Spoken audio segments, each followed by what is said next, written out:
Dear student, अस्सलाम वालेकुम। मैं हूं engineer Zulfiqar Ali Shah, instructor civil. तो welcome to the second lecture of concrete technology and RCC design civil 354। तो आज का जो टॉपिक है वो है 10.6 design of RCC lintel and 10.7 problem solving related to beam and lintel. तो ये दोनों टॉपिक आपके कोर्स आउटलाइन में मौजूद हैं 10.6 के सीरियल नंबर पे और 10.7 के सीरियल नंबर के ऊपर। तो डिज़ाइन ऑफ बीम आप पढ़ चुके हैं, उसके प्रॉब्लम भी आपने सॉल्व कर लिए हैं। तो ये जो इस चैप्टर का चैप्टर नंबर 10 था, उसका जो लास्ट टॉपिक है डिज़ाइन ऑफ आरसीसी लिंटल, तो वो हम पढ़ते हैं। तो पहले देखते हैं कि लिंटल क्या चीज़ है, इसकी डेफिनेशन क्या है, ये कैसे ये बनाया जाता है, इसकी कॉन्फ़िगरेशन क्या है, फिगर क्या है। तो lintel is A horizontal member which is placed across the opening like doors and Windows. तो लिंटल भी एक हॉरिजॉन्टल मेंबर है जो कि किसी डोर्स एंड विंडोज की ओपनिंग के ऊपर रखा जाता है। तो अब आप देखते हैं कि जितने ही आप पुराने ज़मानों के स्ट्रक्चर देखते थे, वहाँ पे भी उस वक्त भी दरवाजे बनते थे, उस वक्त भी विंडोज बनती थी, लेकिन उन स्ट्रक्चर के अंदर लिंटल्स नहीं होते थे। तो ये लिंटल्स तब बनना शुरू हुए जब सीमेंट और स्टील इन्वेंट हुआ, इसको हमने स्ट्रक्चर के अंदर इस्तेमाल करना शुरू किया। तो जब इसकी with the invention of steel and cement, तो ये आरसीसी और लिंटल्स ये पॉपुलर हुए। इससे पहले जो बनते थे इन डोर्स और विंडोज की ओपनिंग के ऊपर, वो आर्चेस थी, जो कि आजकल जितने भी स्ट्रक्चर बनते हैं उनमें आर्चेस आपको नजर नहीं आती। आर्चेस चूंकि बनाना ज़रा एक टेक्निकल वर्क था, उसमें ज़रा टाइम कंज्यूमिंग भी था, उसमें आपको पहले से फॉर्म वर्क लगाना पड़ता है एट साइड या जिस जगह पे आपने आर्चेस बनानी है वहाँ पहले आपको फॉर्म वर्क और शटरिंग वगैरह करनी पड़ती थी। तो उसके बाद आपको स्किल्ड वर्कर चाहिए होते हैं उसको आर्चेस को बनाने के लिए, और टाइम कंज्यूमिंग था। इसलिए आजकल जितने भी स्ट्रक्चर बन रहे हैं उनमें हम लिंटल बना रही है प्रोवाइड करते हैं, जो कि आप ज़मीन के ऊपर भी कास्ट कर सकते हैं और एट सिचू भी कास्ट कर सकते हैं। तो देखते हैं कि it takes the load coming from the structure above it and gives support. तो लिंटर बेसिकली करता क्या है कि इस जो नीचे दरवाजे और ओपनिंग है, इसके ऊपर जितने भी मैसनरी है, इसका वजन सपोर्ट इसको वजन को लेता है और उसको ट्रांसफर कर देता है इन दोनों सपोर्ट्स के ऊपर। एंड सपोर्ट है, इसके ऊपर ट्रांसफर कर देता है। तो it is also a beam type the width of which is equal to the width of wall. तो इसे आप एक बीम ही कह सकते हैं। जैसे आपने सिंगली रिइंफोर्स्ड बीम पढ़ा था, आपने उसका डिजाइन भी पढ़ चुके हैं। ये भी एक सिंगली रिइंफोर्स्ड बीम की ही टाइप है, लेकिन बीम एक आरसीसी बीम एक रूफ स्लैब सिस्टम को सपोर्ट करता है और ये एक दीवार को सपोर्ट करता है लिंटल इन डोर्स और विंडोज की ओपनिंग के ऊपर। And the ends of which are built into the wall. इस लिंटल के जो एंड्स हैं, ये दोनों जो कोने हैं, ये दीवार के अंदर कास्ट किए जाते हैं। These are very easy to construct as compare to arches. तो जैसे मैंने पहले बताया आपको कि आर्चेज से ये ज़्यादा आसान है इसको लिंटल को बनाना, इसलिए आजकल के जितने स्ट्रक्चर हैं, जितनी बिल्डिंग हैं, वहाँ पे हम आर्चेज नहीं बनाते। आर्चेज आपको पुराने स्ट्रक्चर्स में नजर आएंगी, तो आजकल हम लिंटल से ही कास्ट करके वहाँ पे डोर्स एंड विंडोज लगा दिए जाते हैं। अब आगे चलते हैं वॉल सपोर्टेड बाय लिंटल। अब वॉल, जितनी वॉल्स के अंदर आप लिंटल प्रोवाइड करते हैं, वो उसका वॉल का वजन कैसे लिंटल के ऊपर ट्रांसफर होता है, कितना होता है, ये हम देखते हैं। The portion of wall load the portion of wall load supported by lintel is a 60 degree isosceles triangle as shown in the figure. कि इस लिंटल के ऊपर जो वॉल लोड आएगा वो इतना, ये जो आइसोसेलेस एक ट्रायंगल बनी हुई है आपके पास 60 डिग्री की, इतना लोड ये ना, ये सिर्फ इसके ऊपर ट्रांसमिट होता है ये लिंटल के ऊपर। बाकी जो लोड है, रिमेनिंग लोड, जैसे ये वाला एरिया है या ये वाला एरिया है, ये आपके दोनों दीवार जो एंड के ऊपर है वहां पे ट्रांसफर हो जाता है आर्च एक्शन की वजह से। तो ये जो पोर्शन है, ये सिर्फ इतना पोर्शन ही इसके ऊपर आएगा। ये आइसोसेलेस ट्रायंगल है। आइसोसेलेस ट्रायंगल ऐसी ट्रायंगल को कहते हैं जिसकी दो साइड्स बराबर हों। ये जो दो साइड है, ये दोनों बराबर होंगी, और ये वाली एक डिफरेंट साइड होगी, ये थर्ड साइड जो है, और इसके दोनों अपोजिट एंगल्स भी बराबर होंगे। आइसोसेलेस ट्रायंगल की प्रॉपर्टी ये भी है कि इसका जो एल्टीट्यूड होगा, ये जो हाइट होगी, इसको हम कैलकुलेट कर सकते हैं square root 3 divided by 2 multiply by L से। तो जितना ये स्पैन है उसको square root of 3 divided by 2 से आप मल्टीप्लाई करके इसकी आप एल्टीट्यूड मालूम कर सकते हैं। उसके बाद इसका फिर आप एरिया निकालेंगे, एरिया को आप जो ब्रिक मैसनरी की डेंसिटी गिवन होगी उससे मल्टीप्लाई करेंगे तो आपके पास लोड आ जाएगा जो कि इस पूरे लिंटल के ऊपर एक्ट कर रहा है। तो इस ट्रायंगुलर लोड को आप यूडीएल लोड ही कंसीडर कर लेंगे, इसको कन्वर्ट कर देंगे एज कंसीडर कर लेंगे यूडीएल लोड, इसका टोटल लोड मालूम कर लेंगे और उसको कंसीडर कर लेंगे यूडीएल के ऊपर, यूडीएल लोड के तौर पे एज फॉर सिंप्लिसिटी। अब आगे चलते हैं कि इसको डिजाइन कैसे करना है। तो आरसी सिलेंडर को डिजाइन करने का प्रोसीजर बीम डिजाइन से रिजेंबल करता है, बहुत थोड़ा है, बहुत एक दो स्टेप्स के अंदर इसमें वेरिएशन है। जैसे पहला स्टेप है उसमें वेरिएशन होगी या लोड कैलकुलेशन के अंदर वेरिएशन होगी, बाकी स्टेप्स वही है जो बीम डिजाइन का प्रोसीजर है। तो बीम डिजाइन प्रोसीजर आपने पढ़ चुके हैं, उसके प्रॉब्लम भी आपने सॉल्व किए हुए हैं, तो इसलिए इसको समझना भी इसको करना भी आपके लिए बहुत आसान होगा।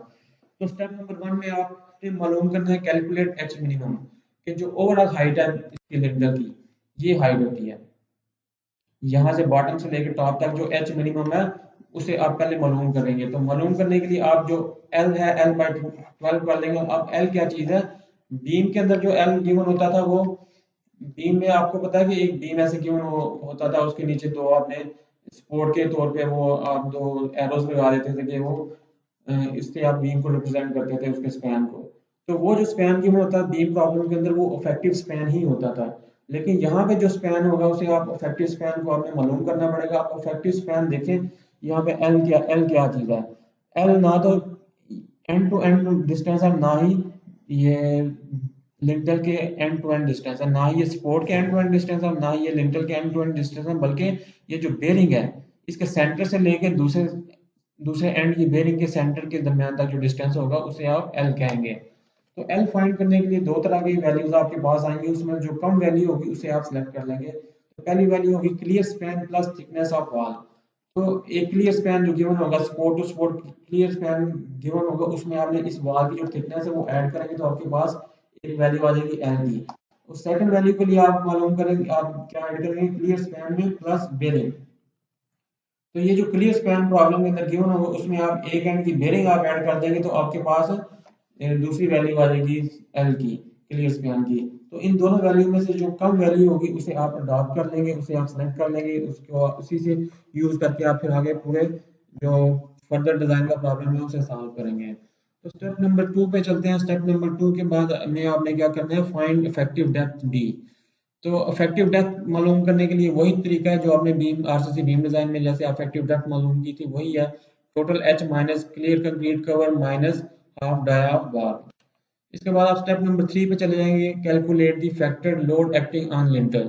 तो इस लिंटल के ऊपर जैसे मैंने पहले डिस्कस किया कि दो तरह के लोड एक्ट कर रहे हैं, जैसे आप दोबारा भी लिंटल के ऊपर आ जाए, एक तो इस लिंटल का अपना सेल्फ वेट है और दूसरा इसका ये जो ऊपर वाला ट्रायंगुलर पोर्शन है इसका जो वेट आ रहा है इसके ऊपर उसे हम कंसीडर करेंगे। अब चूंकि लिंटल एक दीवार को सपोर्ट करता है, इसके ऊपर आप ह्यूमन नहीं चल फिर सकते, तो जो लाइव लोड है वो हम इस लिंटल डिजाइन के अंदर हम कंसीडर नहीं करेंगे। तो लोड में आप देख लेंगे दो तरह के अल्टीमेट लोड फाइंड करेंगे, W U one is equal to self load of lintel per feet या मीटर। तो डब्ल्यू अल्टीमेट टू क्या है, total triangular load of brick masonry acting on the lintel. तो ये दो लोड आप मालूम कर लेंगे, इसको आप मालूम करने का तरीका आसान है कि आप उसके अगर आपने लिंटल का लोड मालूम करना है सेल्फ वेट, तो उसका सेल्फ वेट मालूम करने के लिए आप लिंटल का पर फीट या पर मीटर वॉल्यूम मालूम करेंगे, उसे कैलकुलेट करेंगे और उसको डेंसिटी ऑफ कंक्रीट से मल्टीप्लाई कर देंगे तो आपके पास लिंटल का लोड पर फिट आ जाएगा। तो इसी तरह ट्रायंगुलर लोड का अगर आपने मालूम करना है तो उसके लिए आप जितना ये ट्रायंगुलर पोर्शन है इसका वॉल्यूम मालूम करेंगे ब्रिक मैसनरी का और उसको ब्रिक मैसनरी की डेंसिटी के साथ मल्टीप्लाई करेंगे आप करेंगे तो आपके पास ये total load acting on lintel आ जाएगा आपके पास। उसके बाद लोड मालूम करने के बाद उसी लोड की वजह से जो बेंडिंग मूवमेंट क्रिएट हो रही है लिंटल के अंदर वो आप मालूम करेंगे। तो बेंडिंग मूवमेंट भी दो तरह की बेंडिंग मूवमेंट होगी, एक W1 की वजह से बेंडिंग मूवमेंट वो आएगी और एक W2 की वजह से बेंडिंग मूवमेंट आएगी। W1 क्या है, लोड पर मीटर या पर यूनिट लेंथ है, और W2 क्या था, टोटल लोड था। तो अगर किसी यूडीएल गिवन हो load per unit length length given हो तो आपके पास उसके लिए फार्मूला होता है WL² डिवाइडेड बाय 8।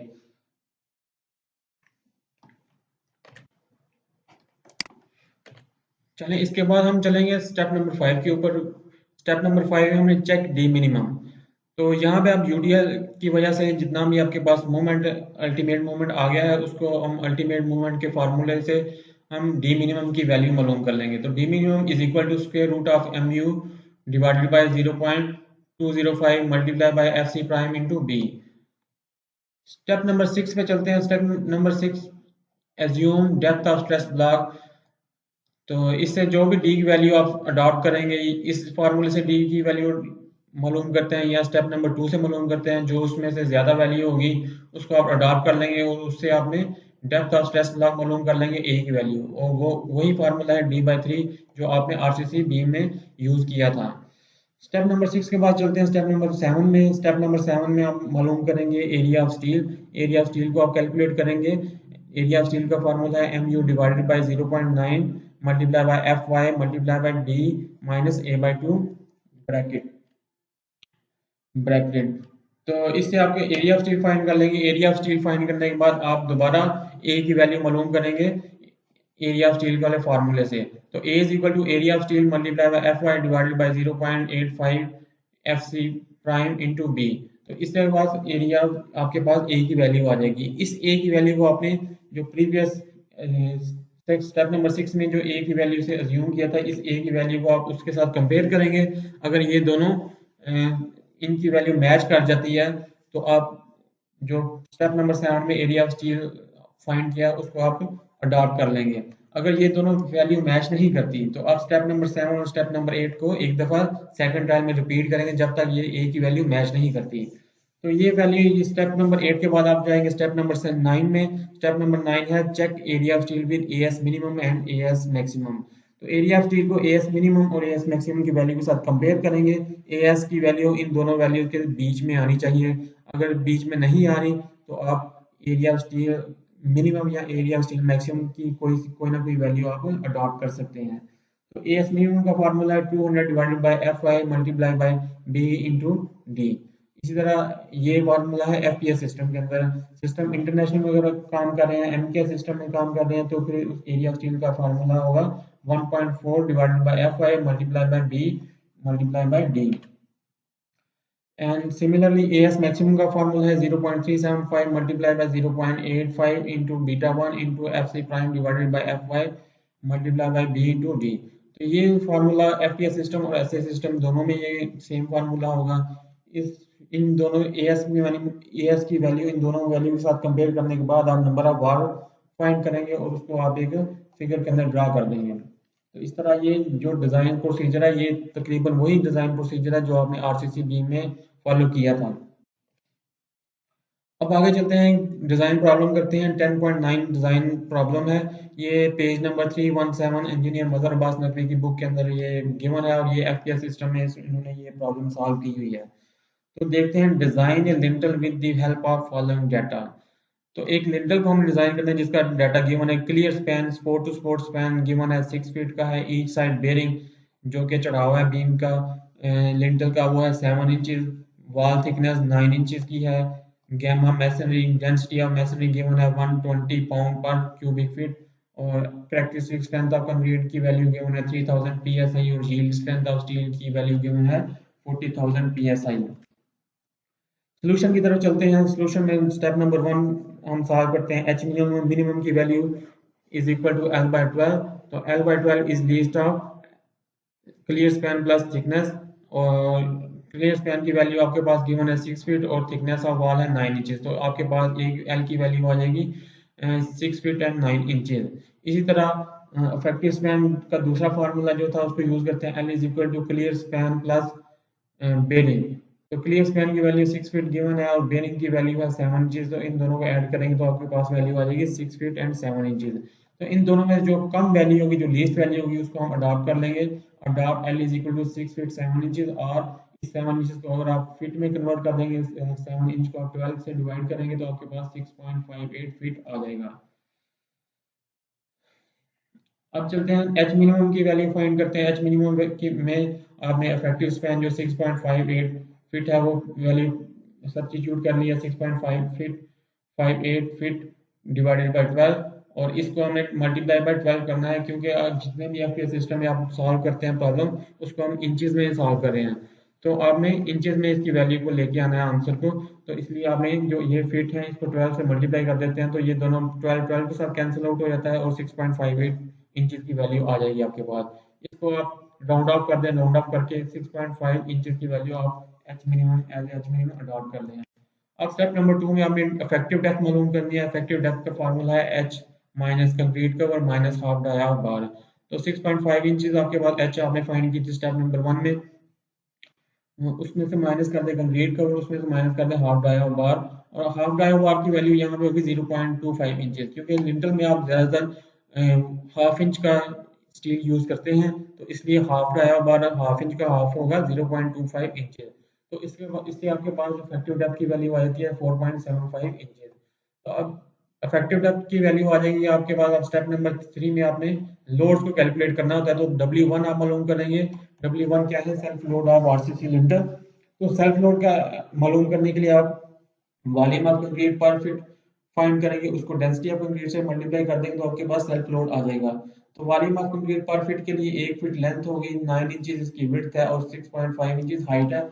इन दोनों को आप 12 से डिवाइड करेंगे ताकि ये इंचेस को आपने फीट के अंदर कन्वर्ट करना है। तो आपके पास ये क्यूबिक फीट वॉल्यूम आ जाएगा, इसको 150 पाउंड पर क्यूबिक फीट की डेंसिटी है, इससे मल्टीप्लाई करेंगे तो आपके पास W1 की वैल्यू आ जाएगी 60.93 पाउंड पर फीट। इस तरह आपने W1 मालूम किया। अभी डिजाइन में आपको पता है कि फैक्टर जितने भी लोड यूज करते हैं वो फैक्टर लोड होते हैं। तो W1 अल्टीमेट मालूम करने के लिए आपने डेड लोड के साथ 1.4 से मल्टीप्लाई करेंगे डेड लोड को, तो आपके पास फैक्टर लोड आ जाएगा।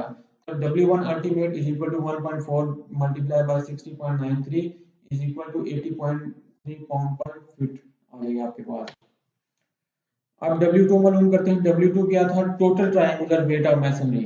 तो टोटल ट्रायंगुलर वेट मालूम करने के लिए आपके पास वॉल्यूम ऑफ मैसनरी आना चाहिए, वो ट्रायंगुलर पोर्शन का, और उसको आप मल्टीप्लाई कर देंगे मैसनरी के वो डेंसिटी के साथ। तो वॉल्यूम मालूम करने के लिए आपको पता था कि एरिया इनटू विड्थ आप करेंगे तो आपके पास वॉल्यूम आ जाएगा ट्रायंगुलर पोर्शन का। तो स्क्वायर रूट 3/2 आपके पास था उसकी एल्टीट्यूड, उसको 1/2 से मल्टीप्लाई करेंगे तो आपके पास स्क्वायर रूट 3 डिवाइडेड बाय 4 आ जाएगा, और उसको आप लेंथ और के स्क्वायर के साथ मल्टीप्लाई करेंगे और उसके बाद इसको आप थिकनेस ऑफ वॉल से मल्टीप्लाई करेंगे तो आपके पास ये वॉल्यूम आ जाएगा। तो उसको आपने गामा मैसनरी के साथ मल्टीप्लाई करेंगे तो आपके पास टोटल वेट आ जाएगा। तो स्क्वायर रूट 3/4 मल्टीप्लाइड बाय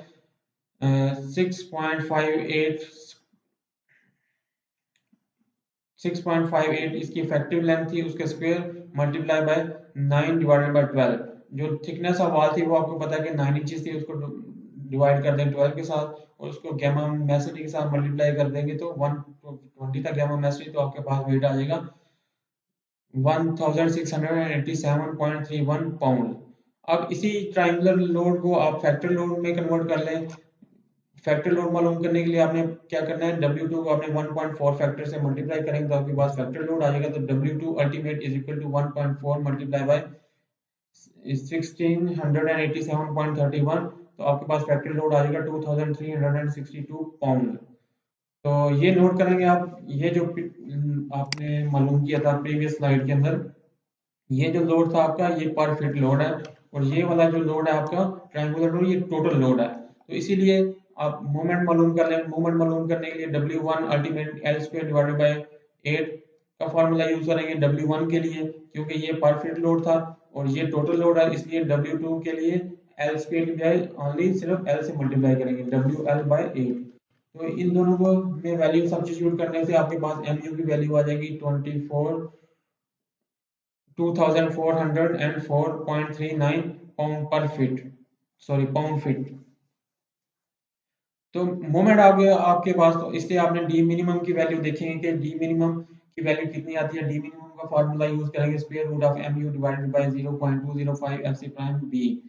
तो इसमें वैल्यू पुट करने से आपके पास डी मिनिमम की वैल्यू जो आ रही है वो जो previously step number step number कितने में फाइंड की थी? स्टेप नंबर 2 में आपने डी की वैल्यू फाइंड की थी 4.75।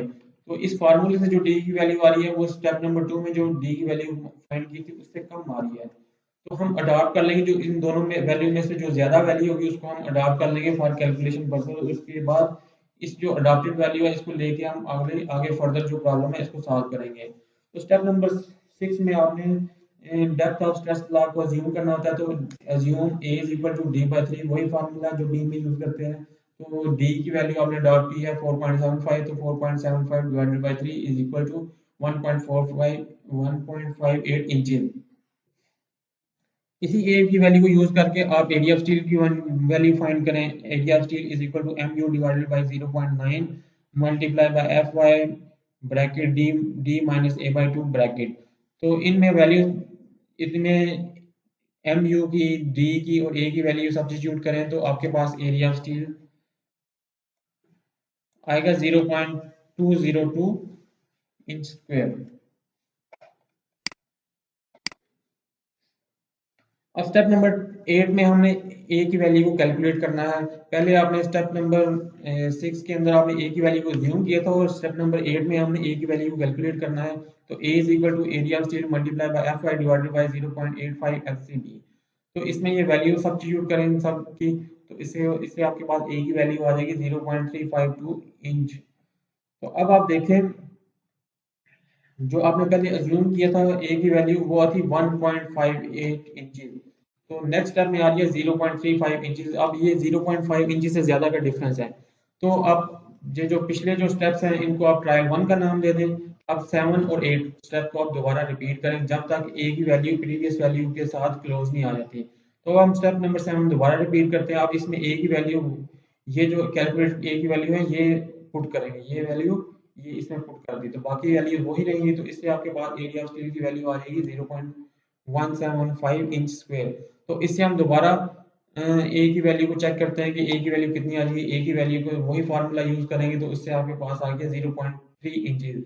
अब प्रीवियस स्टेप में आपने ए की वैल्यू देखा था कि 0.352 इंचेस आई थी, अब इस स्टेप में 0.3 इंचेस की वैल्यू आ रही है। तो अब आपने ये जो इसका मतलब है कि ये जो एरिया ऑफ स्टील है जो आपने फाइंड किया है स्टेप नंबर 7 में ये आपका ठीक है। तो 0.175 इंचेस को आप एज ए करेक्ट कंसीडर करेंगे। तो area steel is equal to 0.17 inches. अब स्टेप नंबर 9 के अंदर हम इस एरिया स्टील को कंपेयर करते हैं एएस मिनिमम और एएस मैक्सिमम की वैल्यू के साथ।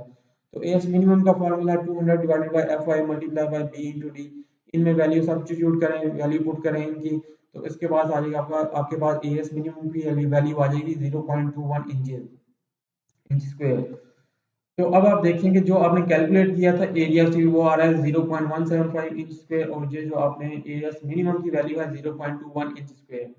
तो मिनिमम इतना स्टील होना चाहिए इस क्रॉस सेक्शन के अंदर, लेकिन आपकी कैलकुलेटेड एरिया स्टील की वैल्यू वो मिनिमम से भी कम है। तो अब आप जो चूज करेंगे वो एएस मिनिमम की वैल्यू को चूज करके आप आगे फर्दर प्रॉब्लम को सॉल्व करेंगे। तो अब आप एरिया स्टील मैक्सिमम की वैल्यू भी फाइंड कर लें। तो एरिया स्टील की मैक्सिमम वैल्यू फाइंड करेंगे तो आपके पास आ जाएगा 0.868 इंच स्क्वायर। तो एएस मैक्सिमम की हमें जरूरत नहीं है क्योंकि हमारा जो कैलकुलेटेड एरिया ऑफ स्टील है, जो रिक्वायर्ड एरिया ऑफ स्टील है वो एएस मिनिमम से ही कम है। तो अब आप नेक्स्ट स्टेप में देखेंगे as area of steel is less than AS minimum therefore AS minimum governs. तो एएस मिनिमम की जो वैल्यू आई है वो है 0.21 इंच स्क्वायर। तो इसको हम अडॉप्ट कर लेंगे और इसी वैल्यू को लेके हम नंबर ऑफ बार्स मालूम करेंगे। तो नंबर ऑफ बार मालूम करने के लिए आप एरिया ऑफ स्टील को एरिया 1 बार से डिवाइड करते हैं। तो इस केस में हम नंबर 3 बार को चूज कर रहे हैं। तो नंबर 3 बार का एरिया होता है 0.11 इंच स्क्वायर। तो area of steel 0.21 divided by area 1 पर 0.11 से डिवाइड करेंगे तो आपके पास आ जाएंगे नंबर्स 1.909 इंच सॉरी नंबर्स। तो इसको हम राउंड ऑफ कर दें तो राउंड ऑफ करेंगे तो इसकी वैल्यू आ जाएगी 2 नंबर्स। तो आप दो नंबर्स जो है ना इसमें जो लॉन्गिट्यूड में बॉटम बॉटम लेयर प्रोवाइड कर देंगे तो आपके लिए ये सफिशिएंट हो गया। लास्ट स्टेप में हमें इसकी ड्राइंग ड्रा करनी है, इसका क्रॉस सेक्शन ड्रा करना है। तो जो आपने इसका डिजाइन किया 9 इंच विड्थ वाइड आपने लिंटर डिजाइन किया, इसकी जो ओवरऑल हाइट आपने डिजाइन की वो 6.5 इंचेस थी और इसमें आपने 2 नंबर 3 बार जो है ना वो बॉटम लेयर स्टील के जो डिजाइन किए हैं।